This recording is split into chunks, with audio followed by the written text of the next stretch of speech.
और चलिए अब बात उत्तर भारत में कड़ाके की ठंड की कर लेते हैं, क्योंकि कोहरे से मुसीबत लगातार बढ़ती जा रही है। 48 घंटों में न्यूनतम तापमान 2 से 4 डिग्री कम होने की संभावना जताई जा रही है और उत्तर भारत में बारिश की आशंका भी है। कम विजिबिलिटी की वजह से ट्रेन और फ्लाइट्स भी लेट हैं। आईजीआई एयरपोर्ट पर 400 उड़ानें रद्द हुई हैं। तो वहीं राजेंद्र नगर रोड का ये मंजर भी आप देखिए। दिल्ली से सामने आई ये तस्वीरें, जहां आप कुछ ही दूरी पर कुछ नहीं देख पा रहे हैं। गाड़ियों के ब्लिंकर्स ऑन हो तब भी सिर्फ वही रोशनी आपको दिखाई देगी, इसके इतर आपको वो व्हीकल भी दिखाई नहीं देगा। और ये तस्वीरें दिल्ली की हैं, रेलवे स्टेशन की हैं।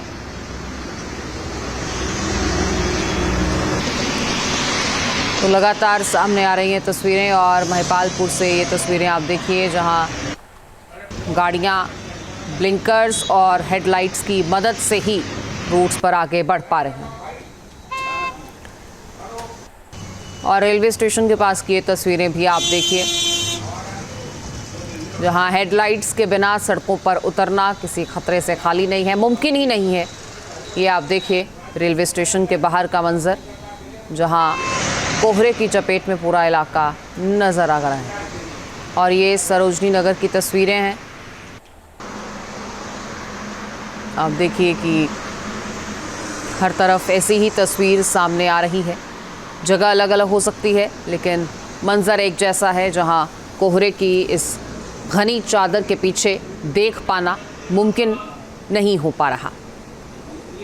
विजिबिलिटी भी एक बड़ी दिक्कत के रूप में सड़कों पर एक बड़ी आफत बनी है। कर्तव्य पथ से सामने आई तस्वीरें ये भी आप देखिए, जहां परेड की तैयारी हो रही है और वहीं दूसरी तरफ सड़कों पर जो वाहन उतर रहे हैं वो हेडलाइट की मदद से ही चल पाएंगे।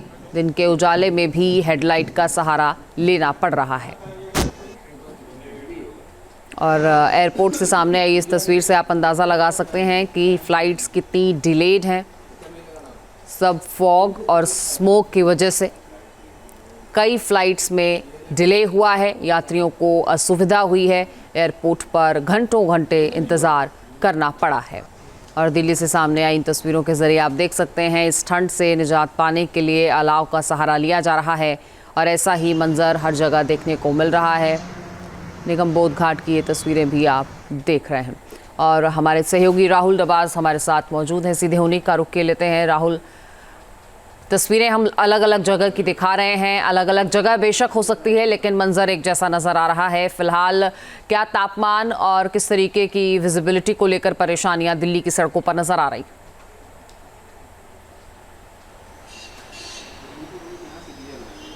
देखिए, दिल्ली का तापमान की बात करें लगभग 8 डिग्री सेल्सियस के आसपास है। विजिबिलिटी रविवार की तुलना में कुछ हद तक बेहतर हुई है, लगभग 100-150 मीटर है, लेकिन 500 मीटर से ज़्यादा अच्छी विजिबिलिटी अगर नहीं होगी तो रनवे से लेकर के रेलवे ट्रैक यानी हवाई यातायात से लेकर के रेल यातायात में समस्या आ सकती है, सड़क यातायात में भी आ सकती है। मौसम विभाग का कहना है कि जैसे जैसे वेस्टर्न डिस्टर्बेंस का असर देखने को मिलेगा, हवा की गति तेज होगी। हवा की गति से कोहरे से ज़रूर राहत मिलेगी, लेकिन शीत लहर उस वक्त बहुत ज़्यादा हो जाएगी, क्योंकि जब तापमान 8 डिग्री, 6 डिग्री, 5 डिग्री सेल्सियस के आसपास राजधानी दिल्ली एनसीआर में होता है, हवा तेज चलती है तो शीत लहर में तब्दील हो जाती है। वही स्थिति नजर आ रही है। आपने स्मोक का जिक्र किया, PM 2.5 और PM 10, इन दोनों की मात्रा लगभग 300 से ऊपर है, 320, 340 के आसपास अलग अलग पैरामीटर अलग अलग सेंटर्स पे दिखा रहे हैं। तो निश्चित तौर से आने वाला समय शीत लहर के लिहाज से, स्मोक और फॉग के लिहाज से, पॉल्यूशन के लिहाज से और ठंड के लिहाज से दिल्ली एनसीआर ही नहीं, समूचे उत्तर भारत के लिए बेहद मुश्किल होने वाला है। जी, बहुत शुक्रिया राहुल आपका इस जानकारी के लिए। न्यूज नेशन अब व्हाट्सएप पर खबरों की ताजा अपडेट के लिए न्यूज नेशन के इस QR कोड को स्कैन करें।